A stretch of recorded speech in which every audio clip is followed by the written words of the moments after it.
আমার মা যদি জানতে পারে না যে আমি কোনো মেয়েকে হেল্প করেছি, আমার মা কিছু বলবে না। বাকিটা তোর ওপর, তুই কি করবি। বাই।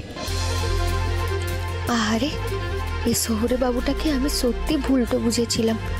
বেচারা আমার জন্য ওর বন্ধুটোর সঙ্গে ঝগড়াটো করলো।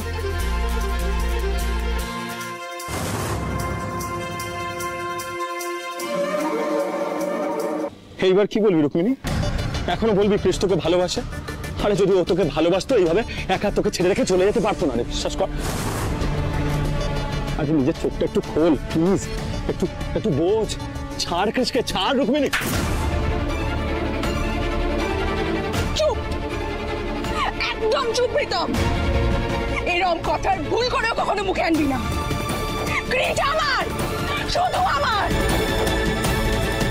যদি তোরা ভাবিস এটা আমার জেদ, সো এটা আমার জেদ।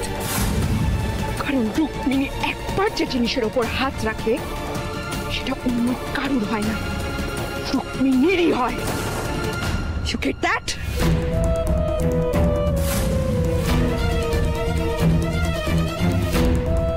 এর জবাব আমি তোকে একদিন দেবই, মাই রুক্স ডার্লিং। তোকে নিজের করে এই অপমানের শোধ নেব।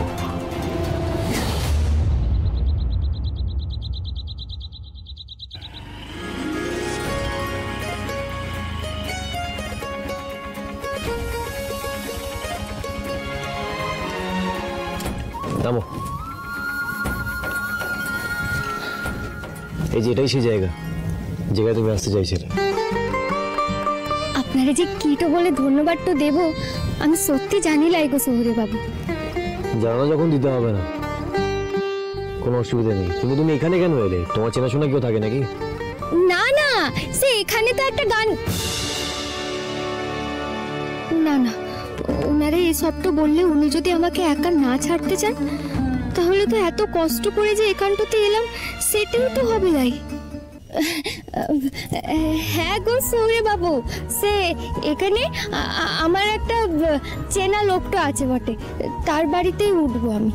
আচ্ছা, তাহলে কোথায় তার বাড়ি বলো, আমি তার সামনে তোমাকে ড্রপ করে দিচ্ছি।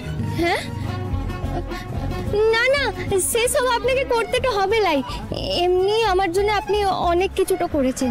সে সারা রাত ধরে এই মোটর বাইকটা চালিয়ে আমাকে এখানে নিয়ে এলেন।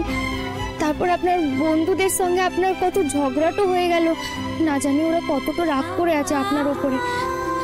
শুনেন না শহুরে বাবু, বলছি যে আপনার বন্ধুদেরকে আমাকে একটু মাপটো করে দিতে বলবেন কেন? হ্যাঁ, I will manage, you don't worry. আসছি।